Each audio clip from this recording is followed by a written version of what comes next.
मेर मेर होता है खेत में हके हुए बाग के चारों ओर बिना हकी छोड़ी गई भूमि मेर कहलाती है और उदयपुर के आसपास के क्षेत्र में इसे पाली कहा जाता है।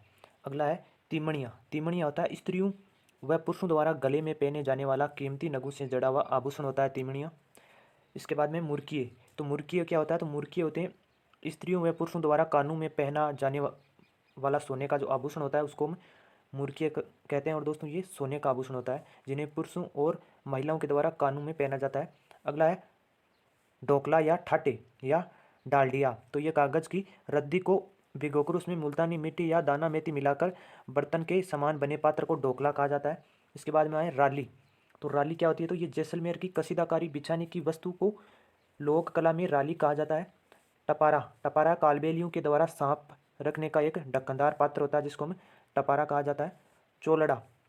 चोलड़ा होता है कालबेलियों के पिटारे जैसी ढक्कनदार पिटारी जो कपड़े रखने के काम में आती है जिसको हम चोलड़ा कहा जाता है। आरास। आरास होता है शीशा या दर्पण को हम आरास कहते हैं। आरोगण्यो। आरोगण्यो होता है भोजन करना या जीवना। आवनारी क्या होता है? तो ये आने वाली होती है। आंवली। आंवली से क्या मतलब है दोस्तों? तो ये फागुन शुक्ल पक्ष की एकादशी को हम कहते हैं आंवली। कोपीन होता है सन्यासियों द्वारा पहने जाने वाला वस्त्र होता है। पटका होता है कमरबंद जामा के ऊपर कमर पर बांधे जाने वाला वस्त्र जिसमें तलवार कुशी होती है तो हम उसको पटका कहते हैं। हगा या हगवाड़ियों। तो ये होता है वैवाहिक संबंध बनाने हेतु आदिवासी लोग अपने कौम को दो वर्गों यानी हगा और हगवाड़ियों में बांट देते हैं। और जो हगा वर्ग है उसमें लड़के लड़कियों को शामिल किया जाता है जिसके साथ विवाह करना धर्म विरुद्ध माना जाता है। और इनके विपरीत जिन लोगों को वैवाहिक संबंध स्थापित किया जा सकता है उन्हें हगवाड़ियों कहा जाता है। बांजड़।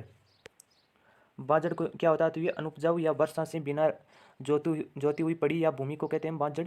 पणु होता है तालाब में पानी एवं दलदल सूखने पर जमी उपजाऊ मिट्टी की परत को हम पणु कहते हैं। चू या चऊ या चौड़ो। तो ये हल में लगा सक्वाकार अंग जिसमें भूमि फाड़ने के लिए फा लगाया जाता है जिसको हम चू कहते हैं या चऊ या चौड़ो कहा जाता है। मोखड़ी क्या होती है? तो लाख से बनी कड़े या आभूषण को मोखड़ी कहा जाता है। अगला है रखन। तो रखन होता है धातु में लगाया जाने वाला सोने का या चांदी से बना आभूषण होता है जिसको हम रखन कहते हैं। हीड़ होती है मिट्टी का बना हुआ पात्र जिसमें ग्रामीण अंचलों में दीपावली के दिन बच्चे तेल व रुई के बिलोने जलाकर उसमें परिजनों के यहाँ आकर उनका आशीर्वाद प्राप्त करते हैं। पान्ने होता है देवी देवताओं के कागज पर बने हुए चित्र को हम पान्ने कहते हैं। अंशुल होता है एक विशेष प्रकार की साड़ी को हम अंशुल कहते हैं। तौलियो क्या होता है? तो ये एक पात्र दूध जमाने छाछ भरने तरकारी आदि पकाने के काम आता है तो हम उसको हम तौलियो कहा जाता है। बासन होता है मिट्टी के बर्तन जो कुम्हार के यहाँ से लाए जाते हैं तो हम उसको हम बासन कहते हैं। पलाणु क्या होता है दोस्तों? ये मिट्टी को गलाने की प्रक्रिया होती है। बढ़ार होती है वर पक्ष के घर विवाह के दूसरे दिन आयोजित किए जाने वाले सामूहिक प्रतिभोज को हम बढ़ार कहते हैं। और अगला है आगी। आगी क्या होती है? तो स्त्री द्वारा पहने जाने वाली बिना बाहों वाली चोली को हम कहते हैं आगी। अगला कापड़ी। तो दोस्तों कापड़ी से क्या संबंध है? तो ये कपड़े के दो टुकड़ों के बीच से जोड़कर बनाई गई चोली जो पीठ पर तनियों से बांधी जाती है दोस्तों उसको हम कापड़ी कहते हैं। फड़का होता है स्त्रियां मराठी अंदाज में साड़ी पहनती है और जिसे हम फड़का कहते हैं। कांदिया क्या होता है? कांदिया होता है गरासियों में प्रचलित मृत्यु भोज है जो कांदिया कहलाती है।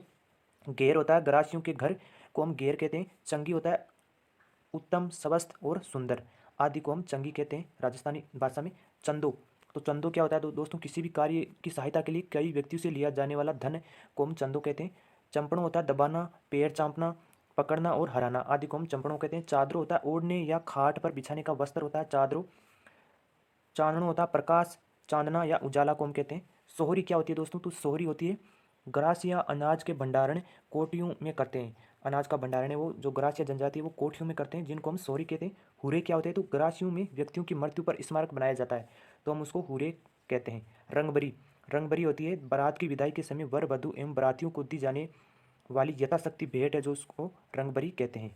मुकलावा या आना क्या होता है? तो फेरों के बाद लड़की का ससुराल में जाना है तो ये मुकलाओ कहलाता है। घाघरा क्या होता है दोस्तों? घाघरा होता है एक प्रकार का पेटीकोट जिसे कमर से बांधा जाता है। दरेजा होता है जिस व्यक्ति का विवाह नहीं हो पाता या पत्नी का देहांत हो जाए वह ऐसी स्त्री जिसका विवाह नहीं हो पाए या विधवा हो गई आपसी सहमति से घर लाने को दरेजा कहा जाता है। आट होता है ऐसा कुआं जिस पर रेत से सिंचाई होती है तो हम उसको आट कहते हैं। मोरी। तो मोरी होती है तालाबों या बांधों से निकाली गई नालियाँ या नहरें को हम कहते हैं मोरी। बावणी या बुआऊ या उर्बो, तो ये खेत में धान या बीज बोने के प्रयुक्त शब्द है।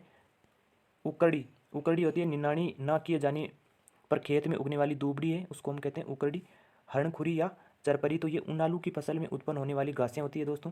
चोगा चुगी या रेशमी, तो दोस्तों ये क्या होता है, ये खिसकाब से बना वस्त्र जो अंगरखी के ऊपर पहना जाता है। इस पर चाप मुकुट केरी के अलंकरण बने हुए होते हैं। पुराणी, पुरानी क्या होती है, तो ये बैलों को हाँकने के लिए प्रयुक्त होने वाली समग्रंथी बांस की लकड़ी जिसे मुख पर लोहे की कील लगी हुई होती है, जिसको हम पुरानी कहते हैं।